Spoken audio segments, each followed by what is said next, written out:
Magandang hapon po ulit sa inyong lahat. Ngayon naman po ay akin pong titingnan ang situation 2, no? Ayan, ang pagbabalik po natin. Tingnan naman po natin ngayon kung ano ang makikita natin sa situation 2. Okay? Ayan. Saglit lang po, ha? Okay, tingnan po natin. Yan. Yan po ang situation 2. Ayusin lang po natin. Ano po kaya ang makikita natin na topic dito ng situation 2? Tinabi ko po muna ang mga oracles, no? So, sige, tingnan na po natin ang situation 2. Ano po ang ating makikita sa situation 2 game na po? So, situation 2 po, bigla po siyang nagkaroon ng sudden awareness. Gusto niya pong piliin ng maging masaya kasi to be honest, hindi po siya masaya sa kanyang sitwasyon sa ngayon. Naghahanap po ito ng direksyon at control. Parang namimiss niya po yung dating buhay niya nung ikaw ay kasama niya, no? Komportable po ang buhay nyo at sa totoo lang po, very, very comfortable at masaya po kayo, to be honest with you, no? Parang ang nakikita ko po sa 4 cards na ito, gusto ka po niyang puntahan at kausapin, pero hindi niya po magawa no? Wait. Parang teka po, ayan. Gusto ka po niyang puntahan, pero gusto ka niya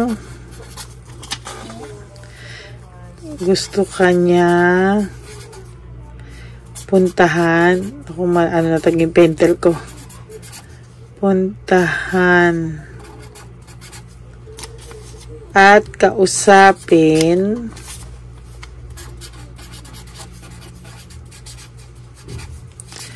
pero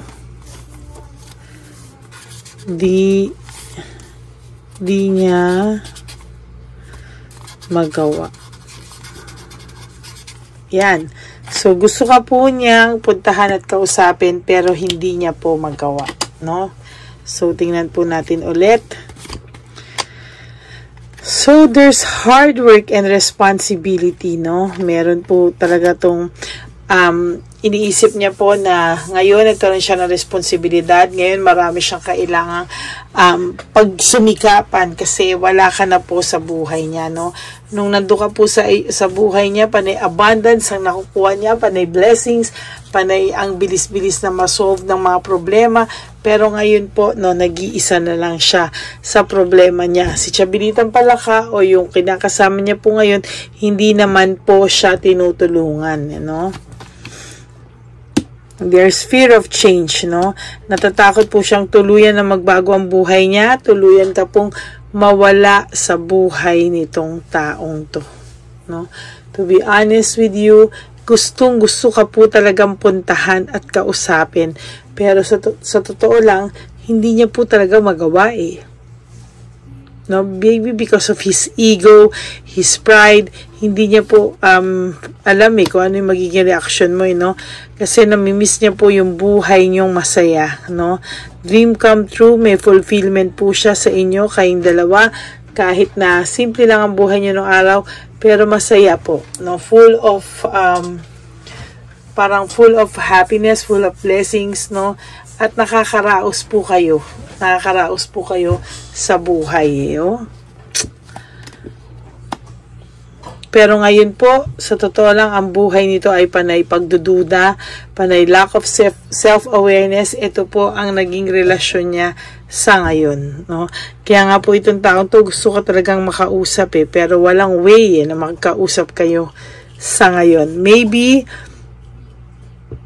ang ginagawa na lang po nitong way ay ang kamusta sa mga taong malalapit sa iyo, no?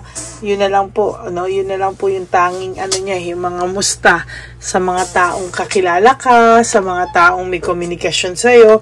Parang yun na lang po muna Yan, no? Parang yun na lang po muna talaga. Saglit lang po, inom lang po akong tubig at gamot.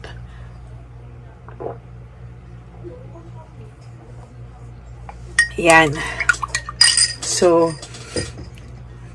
ang nakikita ko po talaga dito is panay, walang wala po silang peace of mind, wala po silang pagkakaintindihan, ano? Panay lang po sila pagpe-pretend, to be honest with you.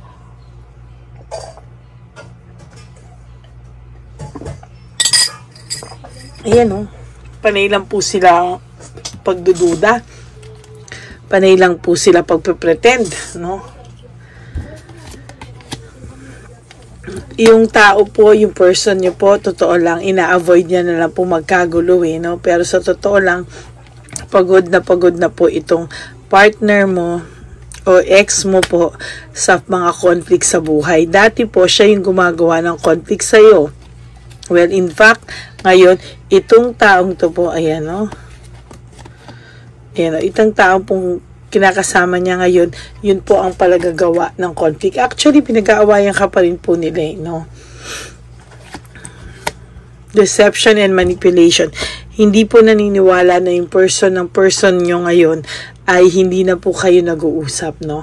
Napraning po ito, na karma po ito talaga. Kaya ngayon, panay, ang nangyayari is, panay duda naman sa kanya to si Chabilitang Palaka, no?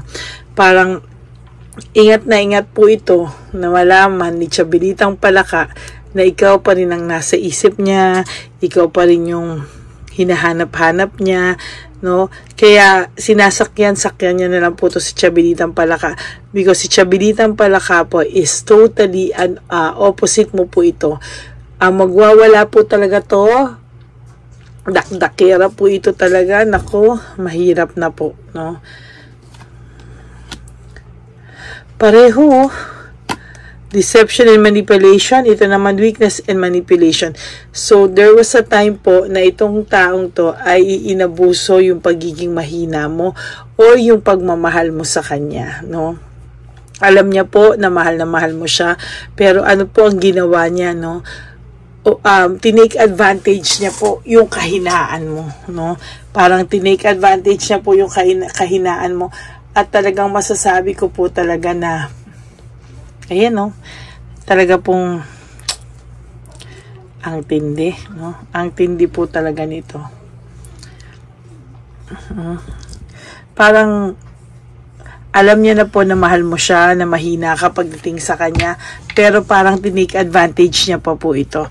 And ngayon niya nare-realize lahat, pero, alam ko po, most of you ayaw na, no? Most of you, I'm not saying sa lahat sa inyo, most of you ayaw na pong balikan ang mga person na to. Why? Because they are too toxic, no?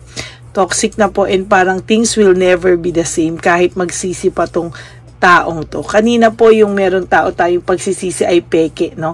Ito pong taong to ay hindi naman peke yung pagsisisi ng person na to, ng situation to. Kaya lang medyo ang toxic lang po talaga ng sitwasyon na kinakalagyan niya sa ngayon. Medyo toxic po talaga.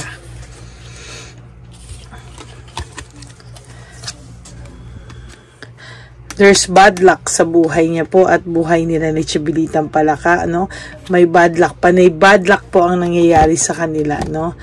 And then, parang akala po nila sa isa't isa ay may mga sayad na. There's mental disease, narcissist.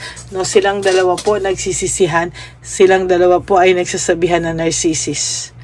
To be honest with you, hindi po sila nagkakasundo. So, ikaw po ay nag-move on, leaving behind. Trinay mo po as much as possible na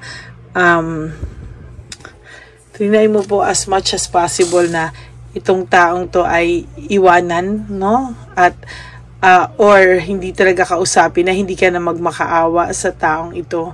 No, pinipili mo muna po ang sarili mo ngayon. But for some of you, mahal po talagang pinaglalaban niyo po, no?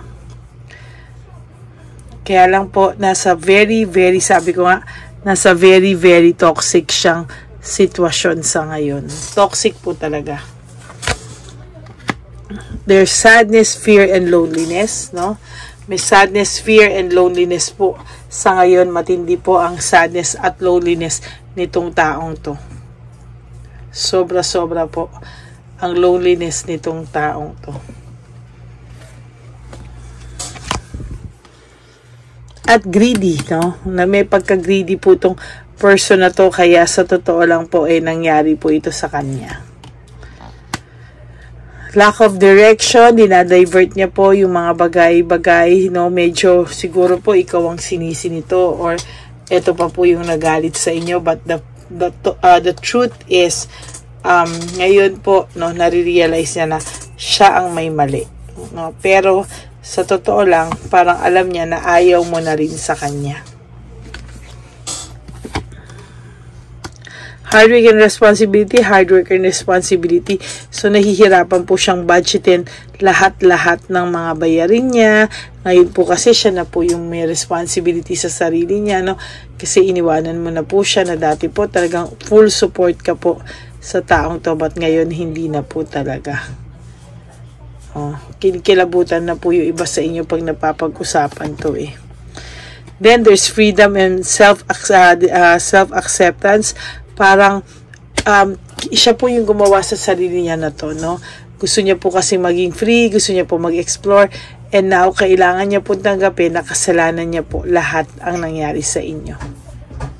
And last but not the least, there's insecurity and martyrdom.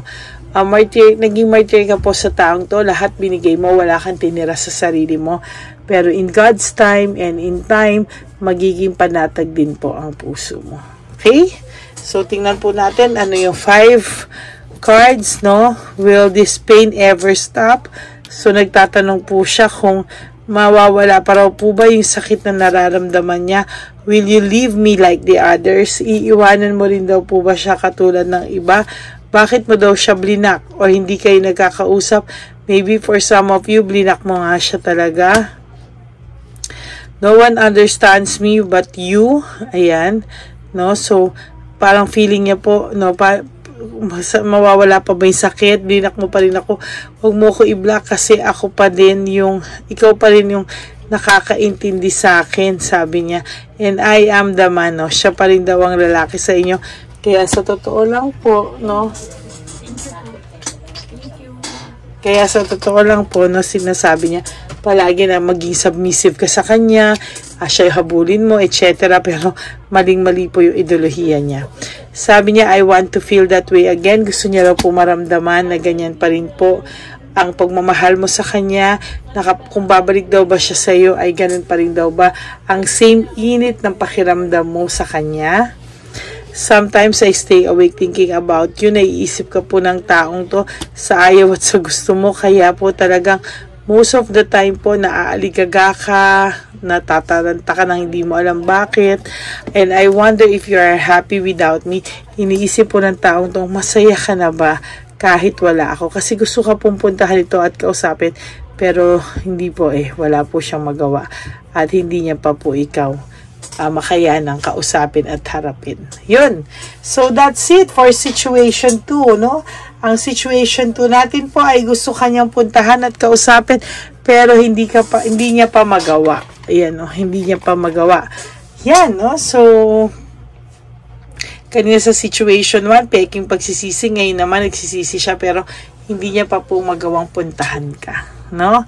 So, that's it for situation 2. Maraming salamat po sa pakikinig niyo po sa akin dito sa situation 2. No, for those of you who wants to have a private reading with me, you can always message me po sa Lady Lee Elena. That's my only official and legit account na FB account po, no? At mag-ingat po sa mga scammer, no? Kapag ka po gusto nyo, i-message nyo po ako, iparinig ko po ang boses ko sa inyo para alam nyo pong ako talaga ito, no? Kung hindi po kayo pagbibigyan, huwag po kayo maniwala na ako po yun dahil hindi po ako yun. Okay? So maraming pong salamat to all my Lady Elena friends, family, and subscribers. Mahal na mahal ko po kayo from the bottom of my heart. May you have a good day still, no? The rest of the day, you enjoy it. And tonight, let's all sleep at nang mapayapa ang ating mga puso. Okay? So that's it po. At I will all see you again. Kung hindi ko po magawa siguro tonight, baka tomorrow, no?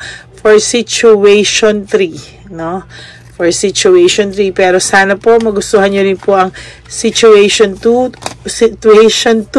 If you like this video, naka-resonate po kayo, please don't hesitate to give me a like, comment down below, and if you want to give me a super thanks, I would really love that and appreciate that from the bottom of my heart. Ayan. Thank you so much po, and may you have a good day ahead of you pa din po, no? Don't fail to take mass. Yan. So, dasal-dasal lang po tayo at kapit-kapit lang po tayo. Okay? Maraming po salamat, and I will all see you again sa next video po natin. Maraming po salamat. Bye!